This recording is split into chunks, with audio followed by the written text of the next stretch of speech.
My name's Professor Andre Spicer and I'm the Dean of Bayes Business School. I'm pleased to welcome you all here tonight, here to Bayes. At Bayes, we pride ourselves on a diverse community of people who bring together new perspectives. We also champion those who are willing to learn from each other, and we help people to have the courage to do things differently. Here at Bayes, we're developing the next generation of business leaders and professionals. Our aim is to nurture leaders who care, who are willing to rethink their own beliefs, and who have the courage to act. By doing this, we hope to make a positive impact on business and on communities that we serve, as well as the wider economy. We're here to conduct cutting-edge research at the cutting edge of practice. Our aim is to bring world-class rigor to the problems of global relevance. One of these, of course, is questions around gender equity. You're going to hear about some of this research tonight. Finally, we're here to connect people. We see ourselves playing a vital convening function, which means helping people to meet, to share ideas, and to build relationships. These people that you meet might not always agree with you, but we hope that you might certainly learn something from engaging with them. This is the first Global Women's Leadership Program in-person event here at Bayes, under our new name. So as you probably know, Thomas Bayes was a theologist and mathematician who's best known for the Bayes theorem. The Bayes theorem basically states that we get closer to the truth by constantly updating our beliefs in proportion to the new evidence which we gain. An important part of this is updating our beliefs about the world around us and the assumptions which we hold. Now, an important actor in this, I think, is the Global Women's Leadership Program. This is our flagship initiative around gender equity. The program, which was launched in 2017, supports women who want to grow. It's designed to enable women who are seeking a unique version of success, a success that could go well beyond corporate or entrepreneurial leadership, to help community involvement, mentoring, and other kinds of initiatives. Before we begin, there's just a few points of housekeeping. Please first ensure that your mobile phones are switched to silent during the discussion. The second thing, if you'd like to tweet, for those tweeters out there, add in your handle at BayesBSchool and the hashtag #BayesWomen. Tonight's panel discussion focuses on the need for corporate boards to include more women. We also will explore the career path which might take you onto a board. We have some outstanding speakers on our panel here, which you can see. And the director, I will hand over to the director of our Global Women's Leadership Program, Dr. Janina Steinmetz, who will introduce it shortly. We're pleased to welcome our panel and the discussants here tonight, and I'll now hand you over to Janina. Thank you, ladies and gentlemen. Thank you for coming, and please have a wonderful evening. Janina. Thank you so much for the kind introduction, Andre. Thank you for coming. Thanks to the speakers for coming. I'm very, very happy to welcome you all here after 2 years of online events. It's very exciting to host an in-person event, so thank you all. I'm the director of the Global Women's Leadership Program, and on behalf of that program, we're hosting this event tonight.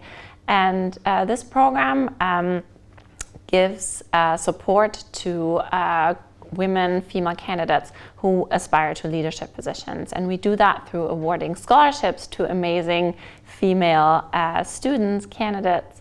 And we also do this through creating a community of women. And this community of women is created through programs such as peer mentoring, through networking, and also through events such as this one today. And I'm especially excited about this event today because it covers a very important topic, women and female representation on corporate boards, which has been studied extensively by some of the scholars on this panel, and which is also very influential for business outcomes. As our chair of the advisory board, Carol Sargent, who cannot be here today because she's actually a female board member on Danske Bank, so her board obligations keep her from coming here, but she has said that female representation on corporate boards is not optional. Diversity is mandatory for companies going forward. So we will discuss today how this can be achieved, what obstacles are, and what steps women can take who aspire to leadership positions. With that in mind, I would like to start with the first larger point. So research has shown that the business case for having women on corporate boards is very clear. So having more women on corporate boards increases company performance, leads to positive outcomes. Nevertheless, the UK, which is doing comparably well to other countries, still has less than 40% of board members being female, and the situation is much more dire in other countries. I first of all want to explore a little bit the mechanisms by which having women on board leads to better company outcomes. Barbara, for example, your research has shown that boards with larger share of women actually commit less fraud. Why is that? What is it about having women on boards that leads to more positive outcomes? Thank you, Janina. There is a lot of evidence out there that shows the business case for having women on board, but some of the research also points out to the fact that greater diversity increases not only the financial performance, but the overall performance of the firm.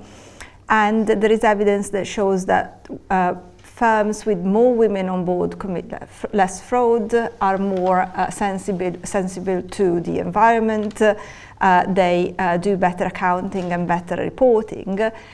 So the question that I'm often asked is, are women more ethical? Is this a question of ethicality? So it's not the business case, but it's a moral case to have more women on the board.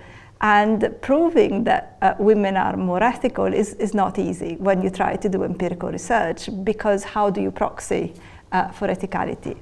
So disentangling the mechanism of why we have these results and why does it seem that boards that are more diverse, more gender diverse, are less prone to commit misconduct, we looked at different theories. The first theory is grounded in the gender socialization theory, and says that women are socialized to be more caring, to be more open to the needs of a wider array of stakeholders. So it's not just shareholders, but it's stockholders, stakeholders in general, and therefore they are better equipped to take into account broader needs of the company.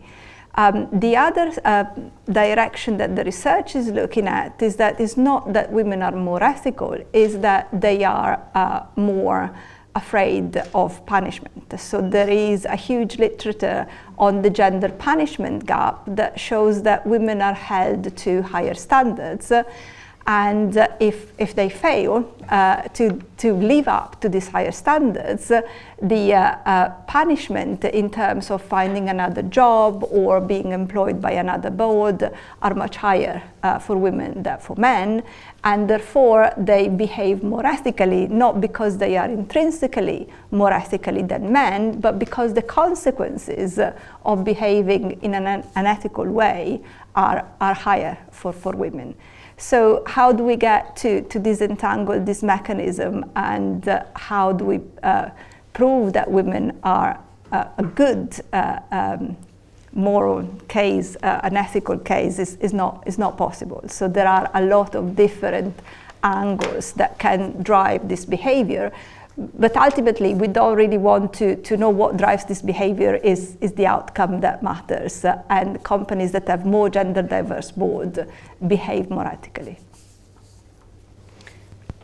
Thank you, Barbara. This is very, very interesting. You already mentioned that there might be a danger for women to be held to a higher standard, and also based on the business case research, there could be a danger that women are brought in, especially in terms of crisis, or are held to higher expectations, especially because of that business case. So maybe a question for all panelists, whether we should stay away from discussing the business case and should instead focus on the moral case of promoting women because of the diversity that we want on corporate boards.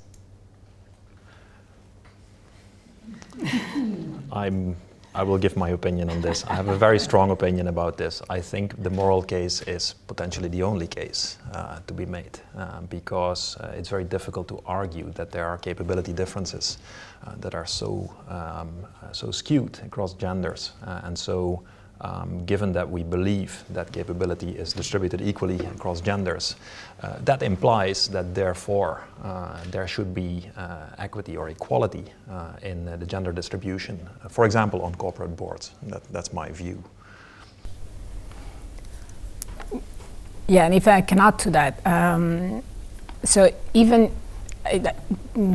given that research on the correlation between female representation on board and performance is quite mixed as it is, and it's very difficult to remove all confounding effects, but even if we were to find that female directors damage performance, what is the outcome of that conclusion? That we go back to all male boards? I don't think this is a compelling argument. I think we should then dig more into looking what causes that, and most likely is preparing female to those directorship role in a way that are able to really deliver.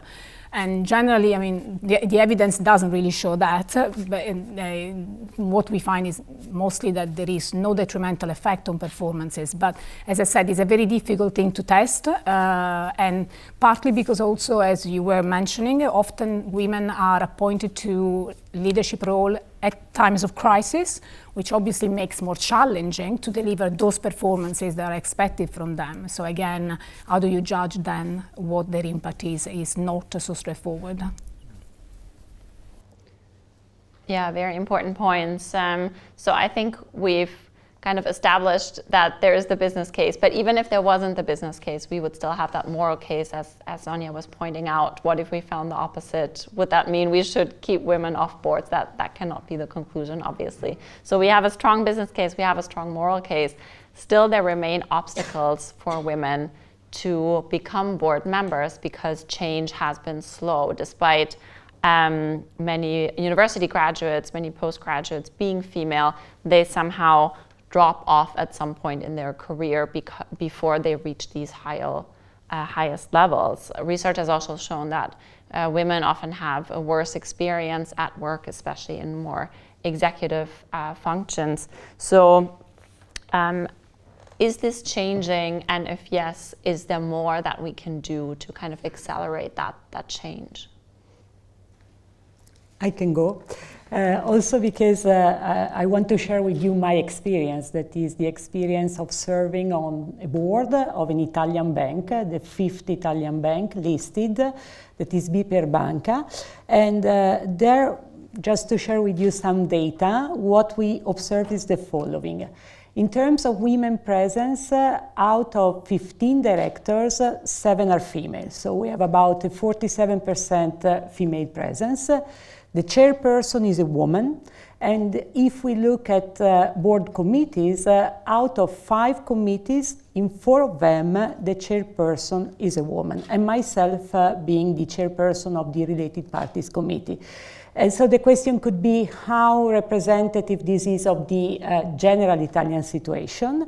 And the answer is a positive one, because after the introduction of the regulation on quota, we have a 41% female presence in Italian boards of listed companies. That is a large percentage if you take into account that before this regulation we were down to 6% in 2008. So a real jump.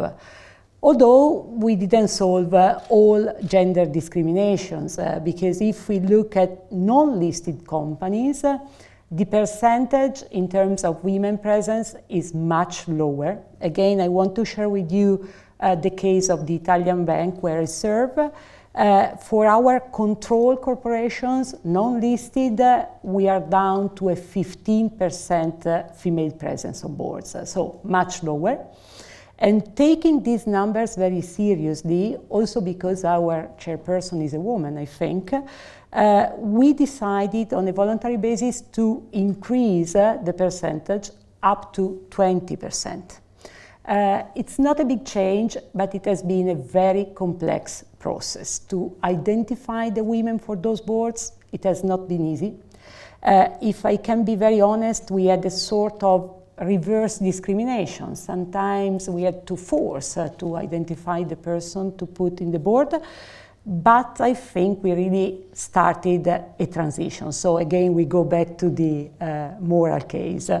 And also another area where we still have gender discrimination is at the top level positions, because if we look at the number of CEO, the presence of women is very, very marginal, in Italy at least.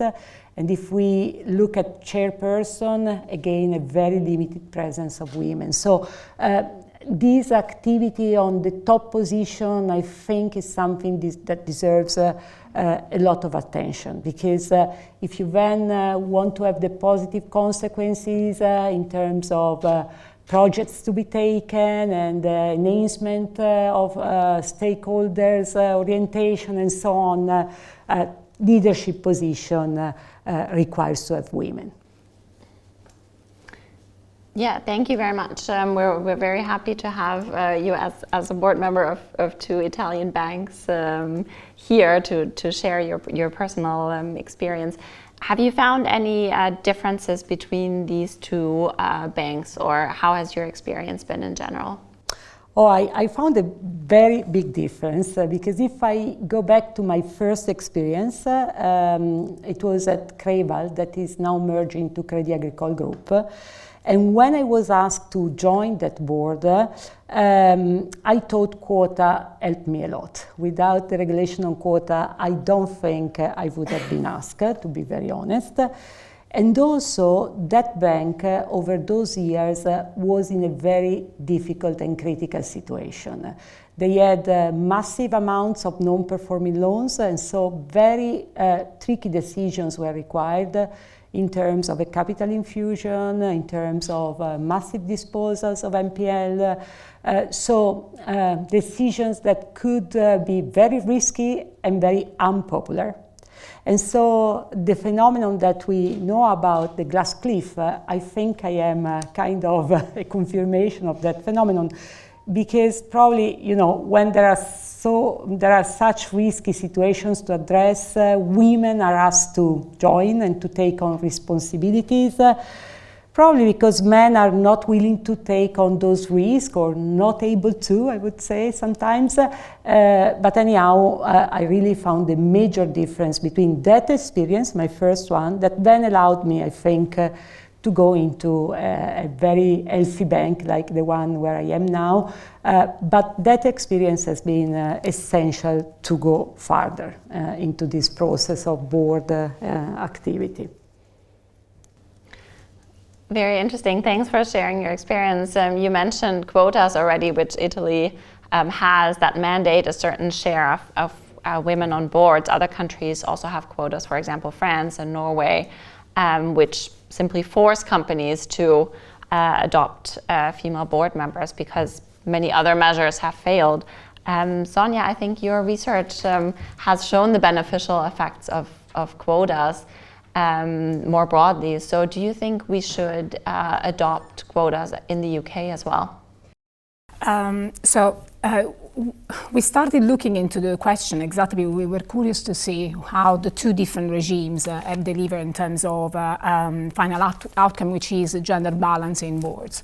Now, first of all, I think that our research shows generally that any gender balance initiative has been positive, so of any nature, whether advisory or mandatory, we have seen positive impact anyway. But it's true that we do find quite clear indication that where quota has been implemented, and where by quota usually we mean that if a firm is not compliant with the quota, then there are some penalties that are triggered, and penalties can be very different, by the way. So the landscape of quotas is not by all means standard. So different countries have different penalty systems, and it's not clear how this is enforced as well. But we do see that where quotas have been implemented, there has been a much faster convergence towards a gender balance board, and this is clear. There is also much less level of non-compliant firms. You were mentioned that, I mean, I think the UK is doing very well. The FTSE 100, the FTSE 250 are in very good positions, but if you still look at the data, we have 15% of companies on the FTSE 100 are still not compliant, so below 33%, and 20% on the FTSE 250. So there is still a substantial share of firms that is below the 33%, which, by the way, is not one of the highest ratio in Europe, because many countries now have moved to 40%. So, and as Elena was mentioning, there is also the question of what's happening outside the index and to our listed company, where then possibly we might need to consider forcing the change to get something started. And I will conclude just by saying that Norway, which is often mentioned as a case, an exemplary case of quotas, actually they moved to quotas after, because they introduced a guideline before in 2004, and they moved to quotas in 2006 because they didn't see any difference whatsoever. So it's not a straightforward case of mandatory quota. They did transition to that, and yeah, with very harsh penalties. But there is a case for forcing the change in a way that companies starts really taking things a bit more seriously. Yeah, very interesting to kind of see quotas as kind of a last resort measure that is effective, but that happens when other measures have failed. Critics of quota often say that board positions should be placed based on merit, right? And that quotas, to some extent, eliminate solely merit-based appointments. But it also seems that what we see as merit is influenced by gender stereotyping, right? Who is the most qualified candidate might also be influenced by gender stereotyping. So what other instruments besides quota can be used for those countries who might not want to use quota, or unlisted companies where quotas don't apply? What other instruments are there that that can be used to promote women to corporate boards, maybe for all speakers? So a light suggestion is, so sunlight is the best deterrent. And so naming companies, I mean, for many companies, you can find the information on their boards readily, right? And collecting it and putting it out there and saying these companies have one woman on the board, and that's it, okay? And these companies are going to be uncomfortable about this, right? And that can engender change, right? And so visibility is one aspect, I think, that is important. I totally agree. Actually, if I can build on that, going back to the UK example, UK is, in my opinion, an atypical case of advisory quota, advisory gender balance initiatives, because while the quotas are guidelines as such, the government has combined that with the systematic tracking of firms' performances over the years, which end up with an annual report where the poorest performing companies are named and shamed, and reputational concerns are very binding, so they put pressures on companies. And this is why I think, compared to other countries that have introduced guidelines but has not followed through with an enforcement, the UK has done much better than other countries, exactly because of exploiting the reputational leverage. Yeah, great. Thanks. Thanks for sharing that point. Hans, your research has shown that while female board membership is obviously very important as a metric, there are other metrics that exist that we can use to kind of assess the diversity within a company in terms of gender representation. Could you say a little bit more about that research? Yeah, absolutely. So you began today by pointing out that of the directors in the FTSE 100, 40%, close to 40% are women. That sounds really good, right? I mean, that sounds, compared to a couple of years ago, that sounds really good, but there's a lot of heterogeneity in that group of women. And so there are other indicators that I believe are necessary to get a broader view of what's going on inside those boards. And there we see some good news and some reason for concern, I would say. Let me give you a few examples. For example, on the plus side, it turns out that in the FTSE 100, which is a setting I've studied for a couple of years, I've lived with that data to update my own beliefs about, what does this world look like. we see that women are more likely to serve on board committees than men. Okay? And that's true even as the representation of women has increased. Okay? That's a good thing. That's a good thing. We also see that apart from the risk and nomination committees, all the other committees, on average, women are more likely to chair those committees. Okay? That's also good news. The remuneration committee is more likely to be chaired by a woman than a man. So a woman is more likely to chair a remuneration committee than a man. In our data, we also see that of those directors that are serving a FTSE 100 board, women are about 50% more likely than men to land an additional board seat in the FTSE 100. All these things you can't see from the 40% representation, but they're further good news, I would say. Against that good news, there's also reason for some concern, or for quite serious concern in my view. And so, for example, we know that in the executive roles in the boards, these are male-dominated. Okay? Just to give you an idea, in the FTSE 100, there are 8 female CEOs. Okay? That's 8%. In the FTSE 250, there are 10 female CEOs. That's 4%. 40% of the board members are women. 4% are CEO. Okay?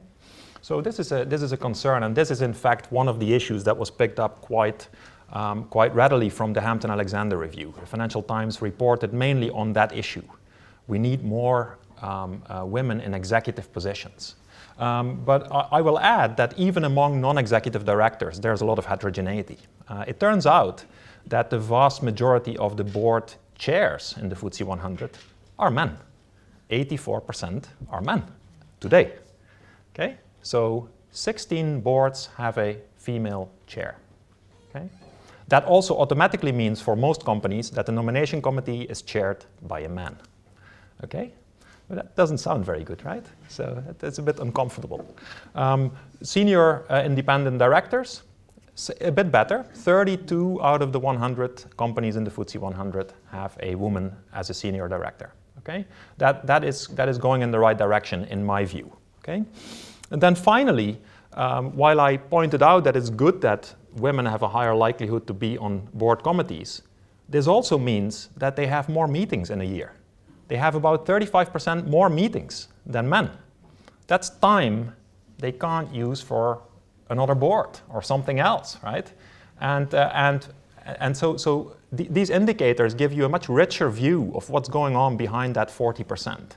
Some of it is very good news, but some of it is clearly reason for attention and concern. Going back to an earlier point about transparency, this is all information that is in the public domain. These are public companies. We can find that information, put it together, and show it. Sunlight, right? And so I think these are some of the ways in which we can use available data to get a clearer view of what's actually going on. The 40% sounds great, but way more work is necessary. You were nodding, Elena, do you? Yeah, well, I feel the Italian situation is exactly in line with what you have described. So presence is not enough. You have to look at board committees and top positions. And also, I really agree on the point of women being in more than one board committee, because that takes a lot of time. I can say in my experience, I am in 2 board committees, the risk and the related parties. And overall, I mean, it means a lot of time to devote to the board activities. So I really agree. Yeah. Hans also mentioned kind of executive functions and how there the gender balance is often a lot less positive. Does that mean we should focus more on these as indicators? Should we move away from looking only at the board, but should we look at the gender representation within companies more broadly to assess how they're doing, bringing in the sunlight, as Hans was saying? Maybe a question for everybody. Well, if I share the experience again of the bank where I am, you clearly see that at the entry level, you have a very gender balanced situation. And when the more you go up, the lower is the percentage of female. And in the top positions, you really have numbers close to 10%. So clearly there is a problem in terms of pipeline. And if we want to have a better life of women in boards, we need to be able to have top positions with women, and then this could lead afterwards also to board positions. And again, this is something that we have addressed at the BPER Banca recently, last month actually, by promoting new women in top positions. So we really could see both the supply gap issue and the glass ceiling issue, and we have decided anyhow to force things and to promote to top positions women. And I think that here again, having a chairwoman was really the key element. So you need a cultural change in addition to the regulations or the shareholders' activism, because this is another point that we should emphasize. And for the cultural change, women in leadership positions can really make the difference. Another point that I think we could address is the presence of women also in their education and training programs on STEM subjects. We need to go more into scientific subjects, technological components. Those are normally considered to be more male-oriented, and we need to have policies to favor for women and girls this type of subjects. And this, I think, is even more important if we look forward, because if we look at the jobs in the future, you find more and more artificial intelligence, technological component. So clearly, this kind of skills must be, much more in the training programs of women. Also because if we look nowadays at the situation of fintech company, you find so few women, close to zero in many cases. So it means that policies on the STEM subjects are important. And again, here it could be by financial support or other actions, but this is an area where university can play a role. If I can add on this, is there is clear research that shows that is not just the presence of some women. To start a cultural change, you need a critical mass. And research says critical mass is at least 3 women in a board to be able to voice different views, to be able to change the culture, change the way arguments are dealt around the table and the board, change the working culture, the long hours, whatever that needs changing. And if we have a very small pool of women in the top positions, that critical mass is really difficult to achieve, and therefore is then difficult to start this cultural change. And another strand of research shows that one of the reasons why we still have so few women in top position is the lack of role models. So women coming up the pipeline that look up at the top leadership and they don't see any other females or any other type of diversity, it's not just gender, then they are discouraged from applying for the top jobs, because, as Hans was commenting earlier, it's really strange to be the only one in the room. And this is a feeling that as a women, we in leadership position, we feel very often. We are the only woman sitting in a meeting. We are the only woman sitting around the board table.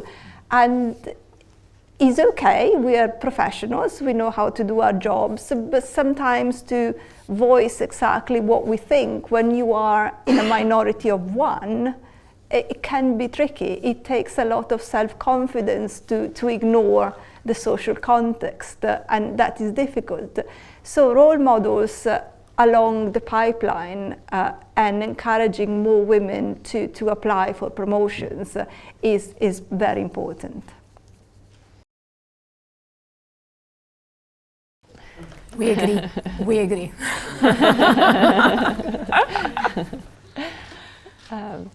Yeah, that's very important. I can imagine it's tough to be the only one in the room. So that critical mass seems very important. You mentioned mentoring, Barbara. That can also a little bit be a two-sided thing, right? If women find female mentors in organizations, then again, these more senior women are charged with the task to mentor younger women, and then again have more work, more things to do than their male counterparts. So that can be tricky, right? To not create a burden for those women who are already in these positions. Yes, it is a burden because more is asked of the few women that are in leadership position, but then it really does help to create momentum, and it does help to create a critical mass. And this is something you were mentioning earlier, that having a female chairwoman really helped changing the dynamics. Maybe if you could say a bit more about that, how specifically having a female chairwoman helped you? Well, last month, as I said, we had to take this big decision on the quota on a voluntary basis, and there were not all the directors were convinced about this. And the point that the chairwoman was convinced about this initiative really made a big pressure on the overall board, and finally the decision was taken. So I don't think the same decision would have been taken in a different setting. And this was also important, not just for the boards, but also for the managers, because they could see that the company was changing exactly from a cultural point of view. So the idea of being the only one, is recognized as an issue, because already to see the point, it's not part of a process towards a solution. And so I really believe that next step after the presence is exactly to try to emphasize top positions for women, because this can really have a big effectiveness on the type of choices and on the type of corporate culture that you can get into action. I think, just to add, we should hopefully start seeing some changes, because as this regulation, the Gender Balance Initiative, settle down, there is a larger talent pool of women that becomes qualified for senior leadership roles. So hopefully, let's not forget that except for Norway, who started quite early compared to the rest of Europe, but then the first initiative dates back to 2011, and it's only 10 years, seems long, but it's not long enough to trigger those sort of corporate culture changes that are needed to changes at the very top. But hopefully, I think as now things becomes a bit more embedded in the system, in the corporate system, we should be finally start seeing some changes also at top senior level. And actually, I was reading some data. The latest McKinsey report shows that while the situation still is disappointing in the sense that, as Elena was saying, at the entry level we have nearly gender balance, for 50-50, and at the C-suite level we have 24% versus for women, but this was already a substantial increase compared to last year. So that there are changes happening, maybe not as fast as we would like, but we are starting seeing some improvements there as well. So that seems to be a hopeful message, at least, that change is taking place. So that's really reassuring to hear.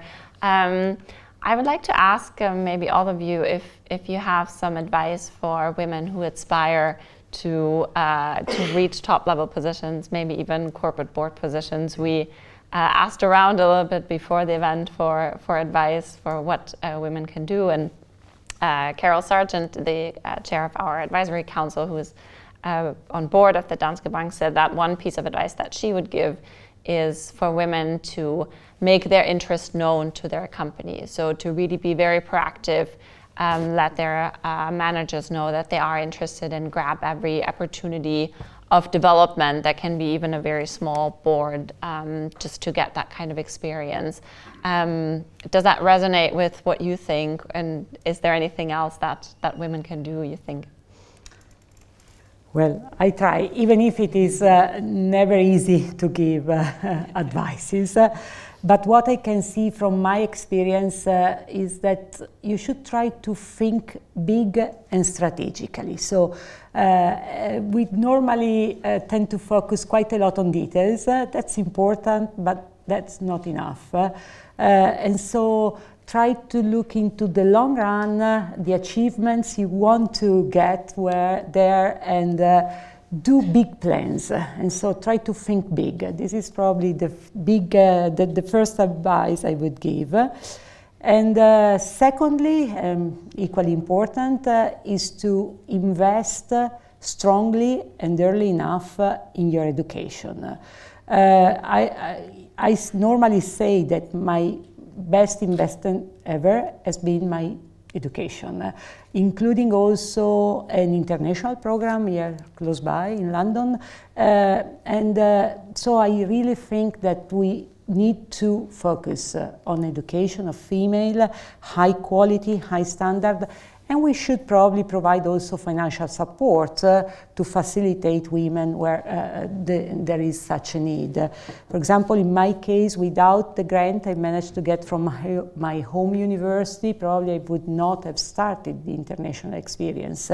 And so we need to put into place action, scholarships and financial support to favor women, especially in those STEM subjects. I go back to that point because I think that looking forward that will be a very key point. And so the advice, if I look at my career, I see that it started 22 years ago here in London, so I was very excited to be back after 22 years to share the experience. And what I can say, it is, well, from that time, I had in mind the big goal, and step by step, by blocks, I think it's important to have in mind the final point of arrival. Thank you. I don't know if the others want to add. Well, I guess for a lot of people it's difficult to have in mind the final goal. I wasn't as focused when I started off, absolutely.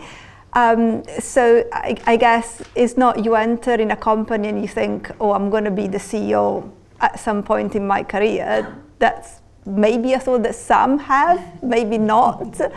But have a longer plan, have a longer time horizon, as Elena said, have a strategy as well of where you want to be, and find a good mentor, talk to people. And I think one of the things that sometimes has held me back, or I see other female colleagues, is the ability to network, to build network, to talk to people, to put yourself out there and make your ambitions known. And this is something that a lot of women need to work on, I think. Think about your career like a man. That's what you need to do. Like, we teach our students to network. It is even more important for women because we are not as good at networking as men. But ultimately, for any big career step, it's crucial that the network you're being able to build. So what does that mean to think of your career as a man? What secrets do they know? I think we say, think big, but sometimes women themselves cannot see themselves in top positions, right? Whereas maybe for a man it's more natural to think that at some point he might become a CEO. It's less natural to a woman to think that I might become the dean of university, I can become the CEO of a company. So why would we not have this chance? So I think this is important. But then you need to build your career towards that objective in a strategic way, and in a way that typically men have been used to do much more often, and more common than we do. So we need to catch up on that, I think. Can I pitch a hypothesis? So this is... Be careful. Yeah, it's a hypothesis. Okay, so we're in an imaginary world where I imagine that a man looks at a job requirement and thinks, okay, there's 10 bullet points here. The first 2 I can do. The other 8 are things I'm going to learn while I'm in the job, right? And so I'm going to apply. In this imaginary world, a woman might think, okay, the third point I'm not so strong, so let me pass on this opportunity. Might that be what's happening? I don't know the answer. Based on some interviews that I've done, there are suggestions that at least for some part of the population of directors, this is what had been going on in their lives. Okay? So just an idea. Some insights into the secrets. I think that's very interesting. I mean, we all teach, we all mentor younger women and men. So what can we teach them then, or what can we give them that empowers them to set these strategic goals, whether that is being a CEO or reaching a board or other strategic goals that they might have for their career, that leads them to not being held back by stereotypes or by fears of not being bold. Or how do you approach that in your teaching or mentoring? Like what do you try to change? Well, I'm also the Dean of the School of Banking and Finance and Insurance at Università Cattolica, so I also have the academic side. And here again, the situation also in the university is not so positive, because if we look at the number of female students in our school, that is more quantitative, we have about a 40% female in comparison to a 67% at the university level. So again, I go back to the point that female should not be scared about quantitative subjects or technological subjects. Normally they do much better than their male colleagues. It's just the push that you have to give at the beginning. Again, I go back to the point of forcing, just because the cultural transition needs somehow this push from normally a woman in a leadership position.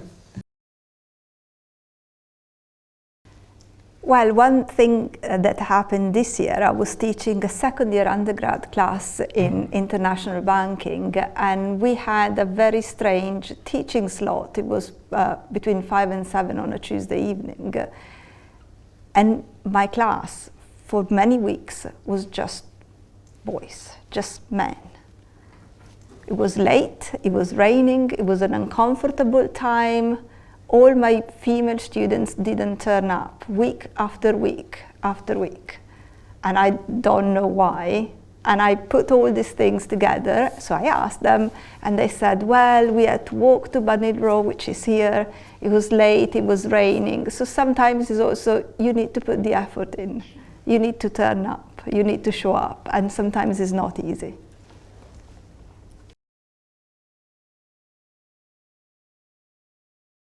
I remember you cued us to think a little bit about what men might be able to do here if they were minded to be an ally to women. And so I think implicit in this question would be the idea that men are minded to be an ally. I think there is an opportunity for raising broader awareness that this is something that's important and necessary. So I think that the pool of allies could grow. I mean, if I can maybe mention something from my experience, I'm the course director of the Master in Finance here, right? And so obviously the Master in Finance is a different audience from undergraduates. These are already students that have selected to take their education further. So the female that are on the Master are very well motivated. But for instance, every year we appoint class reps, and the majority of candidates are always men. So, and in the past few years, I forced to have at least one female class rep on the panel, so because they tend to be reluctant to candidate themselves. So I think showing support at all levels, make sure that you treat them exactly the same and they give them exactly the same opportunity. I exactly encourage them to network as much as possible. I try to organize events where I encourage particularly the female students to join. Mm-hmm. So push yourself and push other females and push men to be allies is kind of what I'm getting from here. Yeah. Thanks. That's great advice, I think. I would like to thank you very much for your participation. Thank you for the panel members so much for your contribution. Very, very interesting discussion. Thank you all for coming. There will be some reception outside with drinks. So yes, I'm very excited to conclude this event, and thank you all. Have a nice rest of your evening.